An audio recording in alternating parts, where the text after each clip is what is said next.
মূলত জামাত ধর্মের মুখোশ পরা সাম্প্রদায়িক অপশক্তি।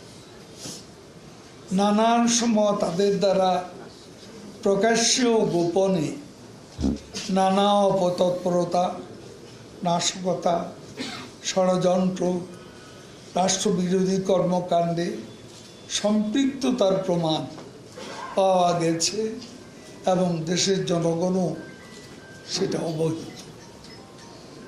গতকাল মাননীয় প্রধানমন্ত্রীর সভাপতিত্বে 14 দলীয় জোটে তিনি চেয়ারপারসন।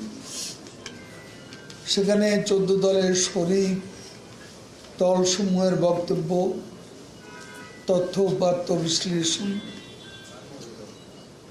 দলটির অতীত ও বর্তমান কর্মকাণ্ড, বিভিন্ন সময় দেয়া আদালতের রায় ইত্যাদি বিবেচনা জামাত শিবিরের রাজনীতি নিষিদ্ধে 14 দল সর্বসম্মতভাবে সিদ্ধান্ত গ্রহণ।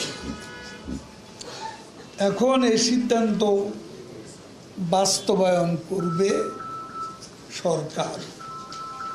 আর বাস্তবায়নের প্রক্রিয়া কী হবে তার আইনগত দিকে দেখে শুনে সরকার শিগগিরই পরবর্তী পদক্ষেপ নেবে।